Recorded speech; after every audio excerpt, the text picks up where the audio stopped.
सभागार में विराजित हिंदी के मूर्धन्य विद्वान डॉक्टर सूर्य प्रकाश प्रसाद दीक्षित साहब की ओर, जिनका आगमन हमारे लिए सौभाग्य का बायस है। मैं संक्षिप्त में आपका परिचय भी कराना चाहती हूँ। बीज वक्तव्य से पूर्व डॉक्टर सूर्य प्रकाश दीक्षित बन्नावा रायबरेली उत्तर प्रदेश में जन्मे। डॉक्टर सूर्य प्रकाश दीक्षित साहब लखनऊ विश्वविद्यालय के हिंदी विभाग के प्रोफेसर और पूर्व अध्यक्ष रहे हैं। साथ ही आप पत्रकारिता और जनसंचार विभाग लखनऊ विश्वविद्यालय के संस्थापक अध्यक्ष भी रहे हैं। लखनऊ, प्रयागराज, सागर, बड़ौदा, उज्जैन, गोवा, कोचीन, वर्धा और दिल्ली विश्वविद्यालय में आप अतिथि प्रोफेसर भी रहे हैं।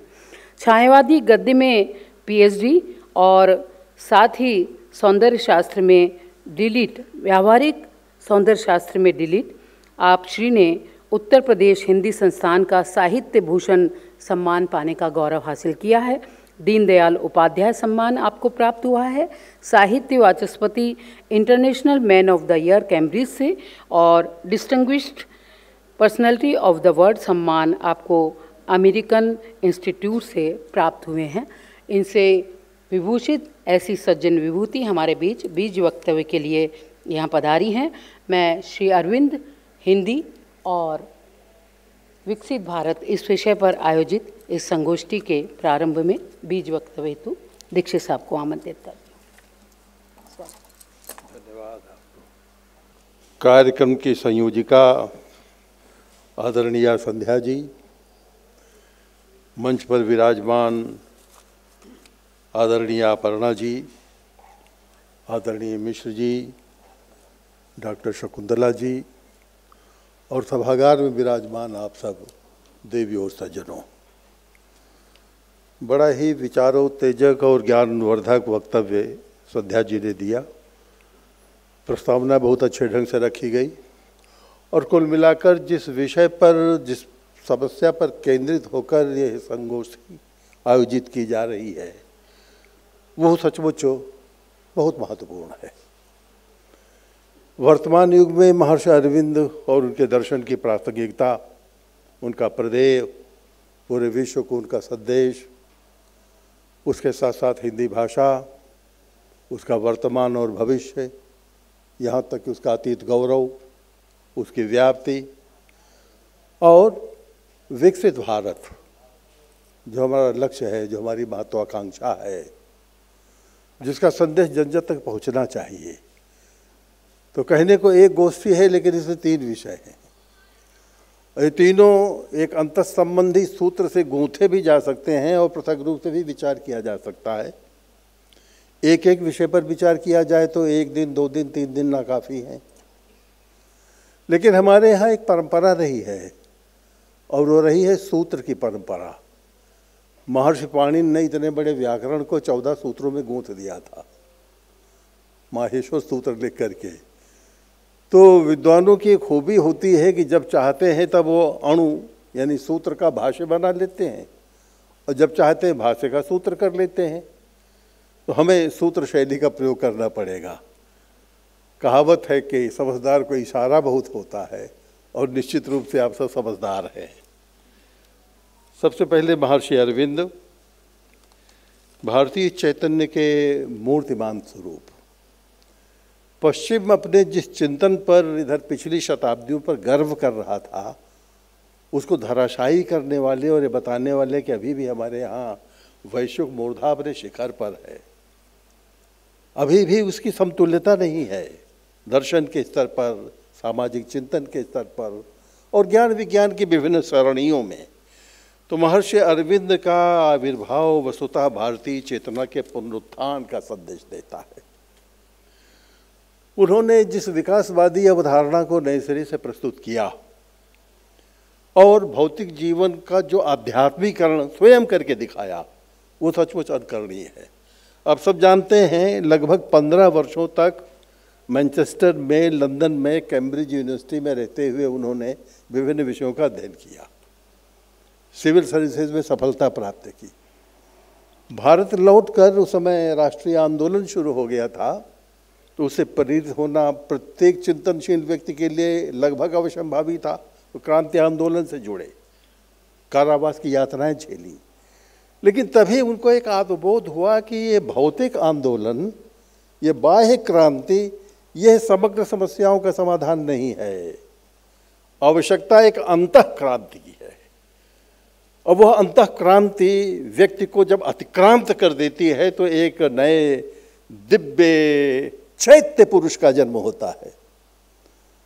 वो दिव्य चैत्य पुरुष कहाँ से प्राप्त होगा? उस महाचित का संदर्शन कब होगा? हम भूमा के सत्य को कब पहचानेंगे? अपनी अल्पता से, अपनी संकीर्णता से, अपनी सीमाओं से कब मुक्त होंगे? और उस दिव्य चेतना के स्तर पर, जिसको सुप्रामेंटल स्टेज कहा गया है, उस स्तर पर कैसे पहुंच सकते हैं? उसके बिना आज़ादी, राजनीतिक आज़ादी आती है जाती है, कुछ सुधार, कुछ विकास होता है नहीं होता है, ये नगण्य हो जाता है उस सबके सामने। तो यह संदेश उनके अंतर मन में जब जागृत हुआ, और फिर पांडवी जाकर वहाँ उन्होंने अपने आश्रम की स्थापना की, उषा नगरी में रहते हुए। एक और यौगिक साधना, स्वागत है टंडन जी, दूसरी ओर काव्य सृजन, साहित्य की साधना, और तीसरी ओर आश्रमबद्ध जीवन पद्धति का संचालन। ये त्रिकोणात्मक विकास उनके माध्यम से दिखाई देता है। उस बीच में उन्होंने सरकारी सेवा यानी राजकीय भौतिक भोग का भी अनुभव किया। जीवन का सुख और जीवन के सत्य को चरितार्थ करने के लिए या आत्मसात करने के लिए वो अनुभव भी जरूरी है। बड़ौदा राज्य में कई वर्षों तक वे अधिकारी के रूप में कार्यरत रहे, और सत्ता की सेवा की सीमाओं को, संभावनाओं को पूरी तरह से खंगाल करके स्वयं अनुभव सिद्ध उसका परीक्षण करते हुए फिर उसे त्यागपत्र देते हैं, और जैसा मैंने कहा कि वो क्रांति आंदोलन से जुड़ जाते हैं। बाद में संन्यास लेकर 1910 में पांडिचेरी से अपना आश्रम शुरू करते हैं। पहले उनके लेखन की चर्चा कर ली जाए। बहुत सारे ग्रंथ महर्षि अरविंद ने लिखे हैं जो मूलतः साहित्य से केंद्रित हैं और कुछ दर्शन से केंद्रित हैं। एक शब्द में कह सकते हैं कि वो साहित्याध्यात्म के लेखक हैं, जहाँ दर्शन को साहित्य की परिणति दे दी जाती है और साहित्य दर्शन के स्तर पर पहुँच जाता है। उसमें सबसे महत्वपूर्ण ग्रंथ है लाइफ डिवाइन, दिव्य जीवन। जीवन को लेकर दो प्रकार की दृष्टियाँ बराबर हर धर्म में, हर दर्शन में, हर संप्रदाय में कारगर रही हैं। कुछ मानते हैं कि संसार मिथ्या है, नश्वर है, और ये सब माया है। इस माया से उबरना ही जीवन की सबसे बड़ी सिद्धि। बहुत पहले ब्रह्मसूत्र में सिद्धांत दिया गया था, ब्रह्म सत्यम जगत मिथ्या। महर्षि अरविंद पहले व्यक्ति थे जिन्होंने साहसपूर्वक कहा कि ब्रह्म तो सत्य है ही, लेकिन जगत भी मिथ्या नहीं है। जब ये जगत उसी ब्रह्म की प्रतिकृति है, उसकी प्रतिछाया है, उसी का प्रतिफलन है, तो ये असत्य कैसे हो सकता है? इसलिए जगत को शून्यवादी, मिथ्यावादी दर्शनों से उबारते हुए उन्होंने एक विशेष प्रकार का रचनात्मक, विधेयात्मक विश्वास मन के भीतर भरा। जब तक हम कहते रहेंगे जीवन मर्त है और नश्वर है और पाप का घट है और मनुष्य पाप पुंज है, तो निश्चय ही ध्यायताम विषयाम पुरुषाम संगः तेषाम जायते, जैसा ध्यान करेंगे वैसा हो भी जाएंगे, वो पाप हमारे भीतर बस जाएगा। इसलिए हमें ये सोचना होगा कि हम भी ब्रह्म हैं, और ये व्यवस्था भी हमारे वेदों में की गई थी। जब कहा गया था हम ब्रह्मास्मि शिवो हम, मैं ही शिव हूँ, मैं ही ब्रह्म हूँ, तो दरअसल ये जीव वो जगत उसी ब्रह्म की ही तो सृष्टि है, और ब्रह्म का प्रतिफलन, उसकी प्रतिछाया विभिन्न रूपों में होती है। इस बात पर हमें विश्वास करना होगा। दूसरी उनकी स्थापना है अतिमानस की। मनुष्य के जीवन को विभिन्न कोणों में और कोशों में बांटा गया है।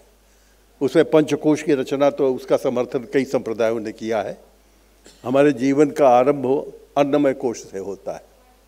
अन्न का तात्पर्य है अतना, माने जिसके बिना काम न चले। ये प्राण, ये शरीर अन्नजीवी है, अन्न से ज़्यादा पोषित है, उसी से हमें एनर्जी मिलती है और उसी से जीवन प्राप्त होता है। दूसरा कोश जब इसके ऊपर उठते हैं तो मनोमय कोश होता है, उसके ऊपर प्राणमय कोश होता है, उसके ऊपर विज्ञानमय कोश होता है, और जब सर्वोपर पहुंच जाते हैं तो आनंदमय कोश होता है। तो किस तरह स्थूल से सूक्ष्म बना जाता है, किस तरह शून्य से विराट तक पहुंचा जा सकता है, उस बृहद जीवन दर्शन को उन्होंने अतिमानस के माध्यम से स्थापित किया। और पश्चिम के जो विकासवादी विचारक थे, ये विकासवाद का सिद्धांत तो पहले उन्हीं का नहीं है, इसका सर्वाधिक श्रेय पहले डार्विन को दिया गया था।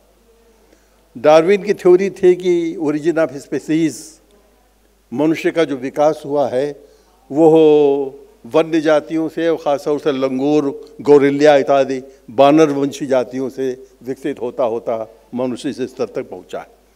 और उसको सोशियोलॉजिकल लेवल पर, एंथ्रोपोलॉजिकल लेवल पर, एनाटॉमी के आधार पर विभिन्न वर्गों में बांटा गया है। कभी ये पाषाण युग था, फिर प्रस्तर युग हुआ, फिर अणु युग हुआ। हमारे यहाँ पुराख्यानों का क्रम भी लगभग इसी से मिलता जुलता है।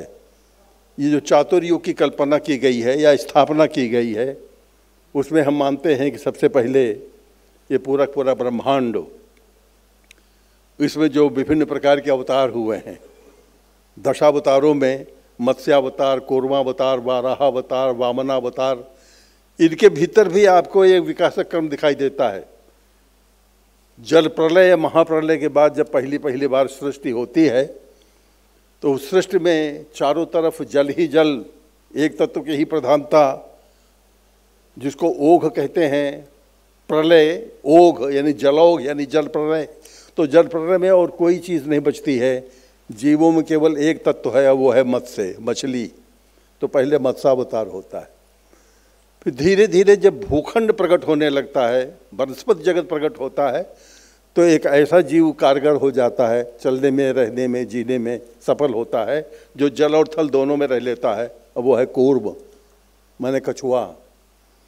धीरे धीरे और स्थिति आती है तो फिर वराह का जन्म होता है, वराह अवतार होता है, जो विचरण कर सकता है, चल सकता है और वनस्पतियों का सेवन करके अपना उदर पोषण कर सकता है। तो आप देखें उसी क्रम में मत्स्यावतार, कूर्मावतार, वराहावतार, फिर हेलोमैन की उत्पत्ति होती है, वही वामनावतार, लघु मानव। और वामनावतार के बाद एक ऐसा प्राणी पैदा होता है जो पशु भी है और मनुष्य भी है, नृसिंहावतार। और तब धीरे धीरे आपको इन सारे अवतारों का स्वरूप प्रकट होता है। तो पौराणिक मान्यता भी बहुत कुछ उसी क्रम से, एक कालक्रम उसके भीतर भी है और एक कालक्रम डार्विन के भीतर भी है। लेकिन इन दोनों से और आगे जाते हुए महर्षि अरविंद ने चेतना का विकास बताया है। बायोलॉजिकल डेवलपमेंट नहीं, शारीरिक विकास तो विज्ञान बता रहा है। मनुष्य केवल शरीर नहीं है, उससे परे जो कुछ है, देह से परे चैतन्य के रूप में, तो धीरे धीरे उसका मानसिक विकास जो होता है वो व्यष्टि से समष्टि की ओर जाता है, वो परिवार की ओर जाता है। वो पहले अपने गांव, अपने क्षेत्र तक सीमित रहता है, फिर विश्व नागरिक बनता है, विश्व बंधुत्व की कामना करता है और ब्रह्मांड की कल्पना करने लगता है। तो एक छोटे से परिवार में पैदा होने के बाद वसुधैव कुटुंबकम की कल्पना कर लेना, ये मानसिक चेतना के विकास है, उस स्तर पर पहुंचता है। और ये जीवात्मा, अंतरात्मा उन सबसे अभिन्न होकर प्राण के स्तर पर जड़ शरीर से परे हो जाती है। तो जड़ता से चैतन्य की ओर कैसे जाया जा सकता है, यही अरविंद का अंतश्चेतनावाद है और यही उनका विकासवाद है, जहाँ वे डार्विन को भी और हर्बर्ट स्पेंसर इत्यादि जो विकासवादी विचारक रहे, जो सोशियोलॉजिकल डेवलपमेंट की चर्चा करते हैं, उनका अतिक्रमण कर जाते हैं। तो दिव्य जीवन में वे कल्पना कर रहे हैं या कि कामना कर रहे हैं कि वो दिन कब होगा जब मनुष्य लोभ से, मोह से, ईर्ष्या से, विग्रह से, जो पंचविकार कहे गए हैं और विभिन्न प्रकार के कुप्रवृत्तियों का नाम जिन्हें दिया गया है, जो अमानवीय हैं, जो पाशव धर्म है, उस पशुवृत्ति से हम कब कैसे उठेंगे, ब्रूटल लाइफ से ह्यूमन लाइफ की ओर कब और कैसे पहुँचेंगे, वे परिस्थितियाँ कैसी होंगी। क्योंकि जैसी बाह्य परिस्थितियाँ होती हैं वैसे ही हमारी मनस्थितियाँ बन जाती। दोनों में नेचर है, एक एक्सट्रोवर्ट नेचर है, एक इंट्रोवर्ट नेचर है। इंट्रोवर्ट नेचर हमारा एक्सट्रोवर्ट नेचर बनाता है। जैसी प्रकृति होती, जैसा परिवेश होता है, वैसा ही हमारा मनोभाव बन जाता है। तो समस्त प्रकृति कैसे बनेगी, पर्यावरण कैसे सुधरेगा, प्रदूषण कैसे दूर होगा, ये भौतिक आपाधापी कब खत्म होगी, मनुष्य अपने में तृप्ति का अनुभव कब करेगा, संतोष धन कब प्राप्त होगा, और एक सुपर मैन, एक परफेक्ट मैन की हमारी इच्छा कब पूरी होगी। महर्षि अरविंद उसकी कल्पना करते हुए कहते, हमारे यहाँ मनुष्य से भिन्न अलग अलग प्राणियों की कल्पना कई लोगों ने की है, पश्चिम में भी की गई है, वहाँ भी सुपरमैन की कल्पना है। लेकिन वो सुपरमैन एक तरह से अतिमानव का काम करता है, वो बहुत कुछ हो, स्पाइडरमैन बन जाता है, जादुई व्यक्ति बन जाता है, तमाम तरह की चमत्कार दिखाने वाला हो जाता है। हमारा स्पाइडरमैन नहीं है, हमारा सुपरमैन ये अपने शरीर के भीतर रहते हुए कुछ अधिचेतना के स्तर पर पहुंचने वाला। तो अधिचेतना माने सुपरमैन, जहां सामान्य व्यक्ति मैं नहीं पहुंच पाता है, उस स्तर पर पहुंचकर तो वनुमानुष से उठता हुआ यह व्यक्ति कब सुपरमैन बनेगा और कैसी किन स्थितियों में बनेगा, सर्वसाधारण के भीतर उसका विकास कब होगा। पहले पहले सुपरमैन का यह जो ऊर्जा संचार है, अरविंद कहते हैं कि यह अति चेतना प्राणी में विशिष्ट व्यक्तियों में ही होता है, योगियों में होता है। पर योगजनों के बाद वो जन सम्मान सामान्य तक कैसे संप्रेषित होगा, संचरित होगा, उसकी वो प्रविधि बताते हैं। और इस तरह है विकास की जो पराकाष्ठा है मानवीय सभ्यता की, उसकी ओर ले जाते हैं। उनकी यह दृढ़ मान्यता रही है कि विकास की इस प्रक्रिया में आध्यात्मिकरण अनिवार्य परिणति है। अभी हम भौतिकता के दौर से गुजर रहे हैं, सब भूखे प्यासे हैं, हाय पैसा, पद और अर्थ। तो जिसको मेटेरियलिज्म कहते हैं, भौतिकतावाद कहते हैं, उसी को तोड़ लीजिए, पद और अर्थ यानी पदार्थ, पदार्थ माने मैटर, वो मेटेरियलिज्म, वो भौतिकता हमको त्रस्त किए हुए है, अभी तृप्त नहीं हो पाए।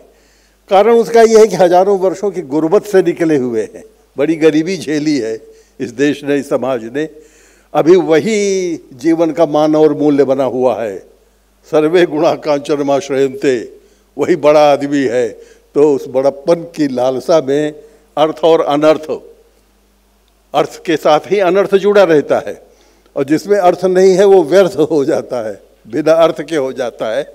तो इस अर्थ मोह से कब कैसे मुक्त होंगे और कब परमार्थ तक पहुंचेंगे। चाणक्य के अर्थशास्त्र में इकोनॉमिक्स नहीं है, वो परमार्थ की चेतना है। अर्थ का तात्पर्य है परम लक्ष्य, परम मंतव्य, परम ध्येय। तो जीवन के उस परम ध्येय तक कब कैसे पहुंचेंगे, इसका एकमात्र रास्ता उन्होंने बताया है, वो है अध्यात्म। अध्यात्म ने आत्मा के निकट जब पहुंच जाते हैं तो सदसद विवेक पैदा हो जाता है, अच्छे बुरे का न्याय पैदा हो जाता है, और वही मानवता है। उसी का संदेश भारतीय संस्कृत में दिया गया है। मूल सूत्र है मनुर्भव, माने मनुष्य बन जाओ, देवता नहीं बनना है हमें, केवल मनुष्य ही बन जाए तो उसके भीतर सर्वस्व का समाहार है। तो इस सारे चेतन को हमारे यहाँ अरविंद दर्शन कहा गया है, अरविंदवाद कहा गया है, अंतःचेतनावाद कहा गया है, विकासवाद कहा गया है। इसका गहरा प्रभाव हमारे हिंदी कवियों पर पड़ा, जिसमें सर्वोपरि सर्वप्रथम उल्लेखनीय है सुमित्रा नंदन पद। उनका तो जितना उत्तरवर्ती काव्य है, गिनती की 22 कृतियाँ, काव्य कृतियाँ अरविंदमय हो गई हैं। इस तरह हो गई कि अरविंद दर्शन को हिंदी समाज, हिंदी जगत तत्काल पचा नहीं पाया।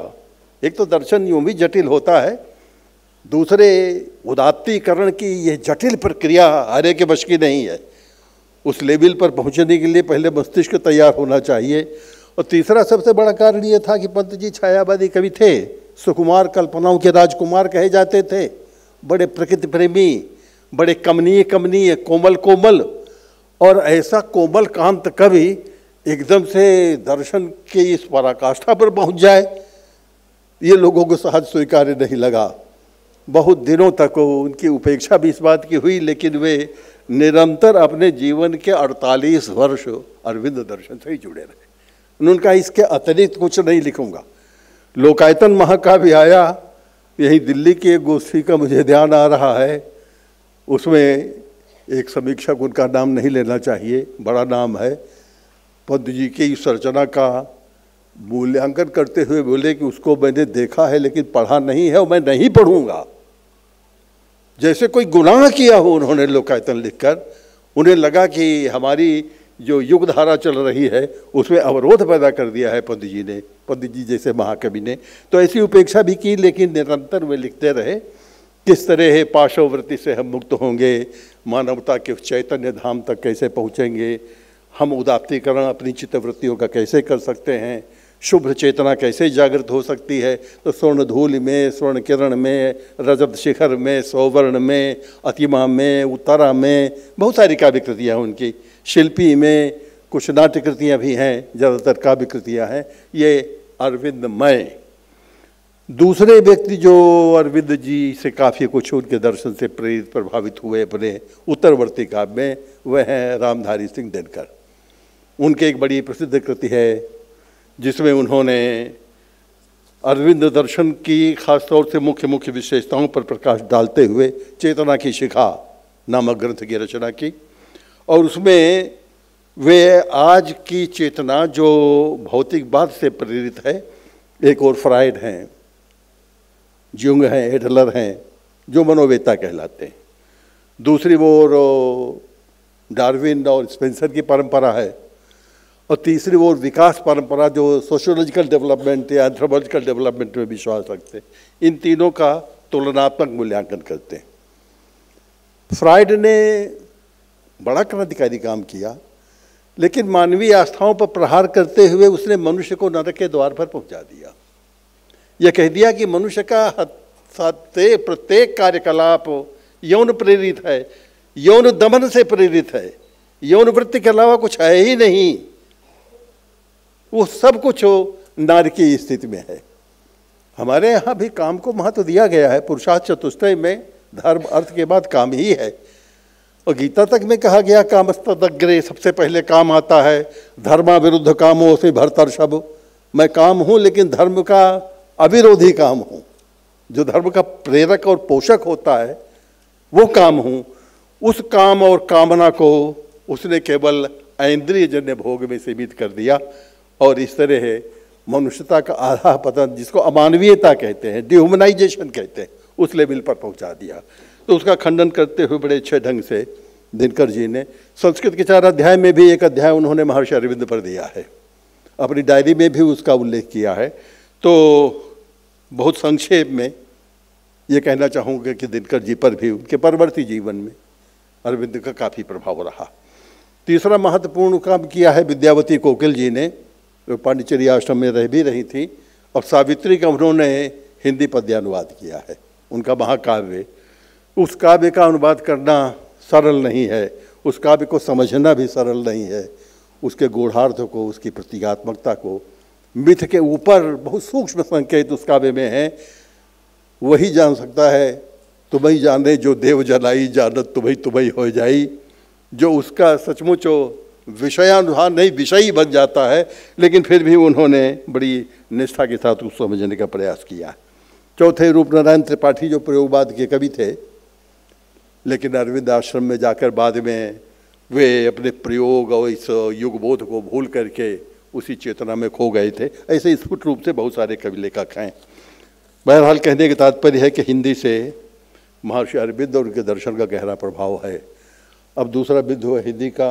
बहुत संक्षेप में, हिंदी जगत तो लगभग 1500 वर्ष पुरानी भाषा, पूरे विश्व में लगभग 1 अरब 30 करोड़ के बीच बोली जाने वाली भाषा, उत्तर भारत के 11 राज्यों की मातृभाषा, इसके अलावा भारत के विभिन्न राज्यों में जो जिनकी अपनी क्षेत्रीय भाषाएं भी हैं, हिंदी भी है, उन सब के बीच प्रचलित। तो अब कहीं ऐसा नहीं लगता है कि कोई राज्य निखालिस हिंदी भाषी हो, हिंदीतर भाषी हो। सुविधा के लिए लोग कह देते हैं, लेकिन बोलना, लिखना, पढ़ना, समझना, ये 4 जो भाषा की क्रियाएं होती हैं, इनमें किसी न किसी से हर देश नागरिक का किसी न कोई में संबंध है। ऐसी व्यापक भाषा, इसका आरंभ जो आज का इतिहास कह रहा है, सरहपाद और दूहा कोश, जिनको सिद्ध साहित्य, सिद्ध काव्य कहा जाता है, माने 7वीं शताब्दी।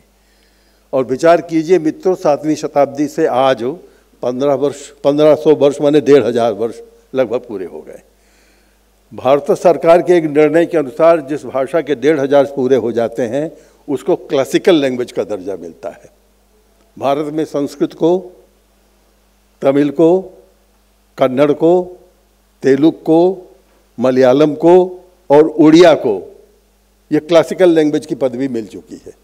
मेरा आग्रह है, आप सबसे भी वही आग्रह है कि हम आवाज़ उठाएं कि हिंदी को भी क्लासिकल लैंग्वेज की संज्ञा प्रदान की जाए।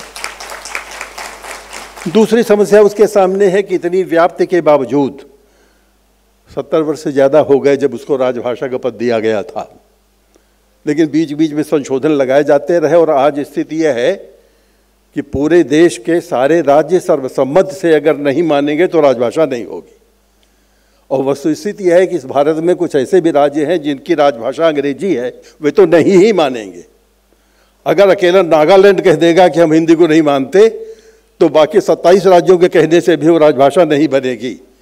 मेरा कहना यह है कि असंसदीय है, यह अव्यवहारिक है और यह गलत है। संविधान में और संसद में निर्णय बहुमत के आधार पर होते हैं, सर्वसम्मति के आधार पर नहीं होते। संभव ही नहीं है और होना भी नहीं चाहिए। तो इसका निराकरण यह है कि आप इन सारे राज्यों से अलग अलग पूछ लें, जो चाहें उसको ना अपनाएं, जो चाहें उसको अपनाएं, और बहुमत से अगर अपना लेते हैं तो अब तक जो अनंत काल के लिए स्थगित कर दिया गया है इस अनुच्छेद को, उसको वापस लें और उसको पूर्ण रूप से मुकम्मल राजभाषा घोषित कर दें। तीसरा एक बहुत बड़ा संकट इस समय विद्यमान है, हिंदी अकेले खड़ी बोली नहीं है। ये तो 200 वर्षों की भाषा है और हिंदी 1500 वर्षों की भाषा है। इसमें 20-21 बड़ी महत्वपूर्ण विभाषाएं हैं जिनको जनपदी बोली कहते हैं, जिसमें ब्रज है, अवधी है, बुंदेलखंडी है, भोजपुरी है, राजस्थानी है, मैथिली भी यहाँ तक हमारे ही साथ थी। ऐसी बड़ी समृद्ध भाषाएं हैं। इन भाषाओं को, विभाषाओं को जब यथोचित स्थान नहीं मिलता और थोड़ा कभी कभी प्रलोभन आ जाता है कि अगर हम अलग बोली हो जाएंगे तो हमारे लिए अलग से पुरस्कार साहित्य अकादमी मिलने लग जाएगा, लोग विघटन की मांग करने लगे। राजस्थानी भी कहती है कि हमें 8वीं सूची में अलग जगह दो, भोजपुरी भी कहती है अलग स्थान दो। इधर आप देखा छत्तीसगढ़ी वहाँ की राजभाषा हो गई है, वो भी पृथकतावाद के प्रभाव में है। कुमाऊनी गढ़वाली की भी यही स्थिति होगी। अगर एक दिन ब्रज और अवधी ने भी ही आवाज़ उठा दी तो हिंदी क्या रह जाएगी? तब सूर और तुलसी हमारे कभी नहीं होंगे, दूसरी भाषाओं के हो जाएंगे। तो इस विघटन को रोकने की बड़ी ज़रूरत है और उसका तरीका ये है कि इन बोलियों में छिपे हुए जो साहित्यकार, रचनाकार हैं उनको महत्व दें, पाठ्यक्रमों में, इतिहास में उन्हें प्रोत्साहन प्रदान करें, उनके साहित्य को प्रकाशित करके आगे लाएं। तो अगर उनको यथोचित सम्मान स्थान मिल जाएगा तो विभाजन की बात नहीं करेंगे। घर में जब झगड़ा होता है तो बहू जी अलग कोठरी में भले रह ले, संयुक्त परिवार में नहीं रहना चाहती। यही विघटन की मनोवृत्ति है, उसको संभालने की आवश्यकता है। आज हिंदी के सामने समस्या यह है, नई पीढ़ी के लिए उनको लगता है कि इसमें हमें रोजगार नहीं मिलेगा, अच्छी नौकरी, अच्छा पैकेज नहीं मिलेगा। उसका भी विधान बनाया जा चुका है, जिसको व्यावसायिक हिंदी कहते हैं, प्रयोजनमूलक हिंदी कहते हैं, कामकाजी हिंदी कहते हैं, कार्यालयी हिंदी कहते हैं, राजभाषा हिंदी कहते हैं। ऐसे बहुत सारे रूप हैं। अगर उनका विधिवत प्रशिक्षण दे दिया जाए, उसमें बहुत तरह के रोजगार हैं, अनुवाद का रोजगार है, उसके बहुत सारे भेद प्रभेद हैं, उन सब में नहीं जाएंगे। पत्रकारिता, जनसंचार के बहुत भेद रूप हैं। ऐसे ही रूपांतरण कला के, संभाषण कला के, मीडिया लेखन के, पटकथा लेखन के, कोशकारिता, लेक्सोलॉजी माने डिक्शनरी बनाने की जो कला है, कंप्यूटरीकरण के, न जाने कितने व्यवसाय खोजे गए हैं जिनकी संख्या 2 दर्जन के ऊपर है। बहुत सारी पुस्तकें भी लिखी गई हैं और ये पाठ्यक्रम भी बहुत सारे विश्वविद्यालयों ने चला दिए हैं। इसको प्रोत्साहित करने की आवश्यकता है। हिंदी भाषा और साहित्य एक ओर तो जीवन मूल्यों का संवर्धन करने के लिए, दूसरी ओर बाजार मूल्य से यानी आजीविका से, यानी उनके कैरियर से जोड़ने की आवश्यकता है। तब नई पीढ़ी के मनोविज्ञान को हम बदल सकेंगे और इसके विकास को मुकम्मल कर सकें। आवश्यकता है इसके इतिहास का भी पुनर्लेखन किया जाए, हिंदी का काव्य शास्त्र बनाया जाए, हिंदी में रचनात्मक लेखन का प्रशिक्षण दिया जाए। आजकल सब स्वयंभू कवि और लेखक हो गए हैं, इसलिए छंद आता हो ना आता हो, शब्द ज्ञान हो ना हो, विषय की जानकारी हो ना हो, क्योंकि अभिव्यक्ति की स्वतंत्रता मिली हुई है, इसलिए रचनाओं का एक बहुत घना भयानक जंगल चारों तरफ दिखाई देता है, जिसमें अच्छी रचनाएं दब गई हैं। और उसका कुपरिणाम ये हुआ है कि पाठकीयता कम हो गई है, प्रकाशकों का संकट पैदा हो गया है और पुरस्कारों की होड़ लग गई है, आपाधापी मची हुई है, शुद्ध साहित्य उससे प्रभावित हो रहा है, वो स्वाभिमानवश अपनी जगह बैठा हुआ है और प्रोपेगेंडिस्ट ऊपर पहुंच गए हैं। तो इनके भी निराकरण की आवश्यकता है, लोक साहित्य को बचाने की आवश्यकता है, बोलियों को बचाने की आवश्यकता है। इसका ज़्यादा से ज़्यादा कंप्यूटरीकरण, यांत्रिकरण के बिना आज भाषा नहीं चल सकती। अभी 3-4 दिन पहले ही आपने देखा होगा कि माइक्रोसॉफ्ट कुछ घंटों के लिए गिरा और पूरा संसार हिल गया। तो इतना प्रभावी है यंत्र, उस यंत्र के बिना भाषा भी नहीं बन पाएगी, तो उसे भी संभालने की आवश्यकता है। बहरहाल ऐसा हित चिंतन हम सबको मिलकर के करना है। लिपि को सुधारना है, उच्चारण को सुधारना है, वर्तनी को सुधारना है, जिसे मानकीकरण कहते हैं। विश्व भाषा की रक्षा करनी है। मैं तो एक एक बिंदु लेकर भाग रहा हूँ, हिंदी के बहुत सारे पक्ष हैं, केवल आपको याद दिला रहा हूँ, बाकी आप सबसे पूरी तरह से अवगत हैं। अब विकसित भारत का सपना जो हमारे माननीय प्रधानमंत्री जी ने देखा है, उस दिशा में जो प्रयास चल रहा है, उसको समझने की आवश्यकता है। आज यह जरूरी है कि भारत को विकसित करने के लिए इस देश को हम भ्रष्टाचार मुक्त भारत बनाएं, परिवार को संगठित करें। यहाँ जो परिवारवाद चल रहा है उससे सत्ता को मुक्त कराएं। जो उपेक्षित राज्य थे आज तक, खास तौर से पूर्वोत्तर भारत, वहाँ भी विकास की रेखा, विकास की किरणें पहुँचाएं। उसी तरह से किसान और मजदूर जो आर्थिक दृष्टि से पिछड़े हुए हैं, विभिन्न योजनाओं के माध्यम से उनको एक सम्मानित आर्थिक स्तर प्रदान करें, जिससे वे अपने को और अपने जीवन को सुविधापूर्वक परिचालित कर सकें। आवागमन की सुविधाएं जो देश में बढ़ाई गई हैं, सड़कों के माध्यम से, world wide station, railway station और गाड़ियों के माध्यम से, हवाई जहाज के माध्यम से, वो सब आपको बताने की आवश्यकता नहीं है। निरंतर उस दिशा में पिछले इन 14-15 वर्षों में जो विकास हुआ है उसको पहुंचाने की आवश्यकता है। ऐसे ही अमृतोत्सव के अंतर्गत जो कार्यक्रम निर्धारित किए गए हैं, नारी शक्ति का, उसका जो सशक्तिकरण किया जाना है, आरक्षण देने का जो प्रयास किया गया है, 317 और कश्मीर की समस्या जो हल की गई है, जो 3 तलाक की समस्या हल की गई है, ऐसे ही समान नागरिक संहिता की जो बात की जा रही है उसको समझने की आवश्यकता है। यह भी आवश्यकता है कि मिलिट्री सुरक्षा व्यवस्था को और समुन्नत किया जाए। इधर आप देख रहे हैं जम्मू में जो उत्पात मचा हुआ है, आतंकवाद खत्म हो जाता है फिर सिर उठाता है, रक्त बीज की तरह बढ़ता चला जा रहा है। तो सैनिक कार्रवाई की आवश्यकता है, अग्निवीरों को और बढ़ाने की आवश्यकता है। अंतरिक्ष के क्षेत्र में इसरो ने जो चमत्कार दिखाए हैं, मंगलयान द्वारा, चंद्रयान द्वारा, और जो निरंतर प्रयोग होते जा रहे हैं, उसको समझने की आवश्यकता है। बिजली या ऊर्जा का जो संकट देश में था, उसका जो समाधान किया गया है, सोलर एनर्जी घर घर में व्याप्त हो रही है, उससे प्रदूषण की समस्या भी हट रही है। इसी तरह से पर्यटन स्थलों का जो विकास किया गया है, सबका साथ सबका विकास करते हुए जो सामाजिक सौहार्द पैदा किया गया है, जन औषधियों की जो व्यवस्था की जा रही है, खेलों का जो विकास हुआ है, इतिहास के पुनर्लेखन की जो योजना चल रही है, उद्योगों का और निवेशों का, विदेशी कंपनियों का जो निवेश निरंतर बढ़ता हुआ जा रहा है, उसी तरह से कौशल विकास की जो योजना बनी, आज जीएसटी की जो राजस्व वृद्धि हर राज्य में आपको दिखाई दे रही है, राष्ट्रीय संस्कृति को स्थापित करने का जो प्रयत्न किया जा रहा है, कुल मिलाकर जिसको सर्वांगीण विकास कहते हैं, आर्थिक, सामाजिक, राजनीतिक, सांस्कृतिक, भौगोलिक, तो सर्वांगीण विकास की दिशा में भारत ने विगत वर्षों में जो उन्नति की है, ये विचार करने की आवश्यकता है कि उसमें हमारी सहभागिता क्या होगी। केवल एक किनारे बैठकर नेगेटिविज्म, नकारात्मक प्रेरित टिप्पणियाँ करते रहना, भुनभुनाते रहना, या सकारात्मक सोच के साथ उसका कोई विधेयात्मक समाधान निकालना और अलग से पहचान बनाना कि इस विकास में साहित्यकारों की ये भूमिका है, उस दिशा में विचार करने की आवश्यकता है। बहुत बहुत धन्यवाद।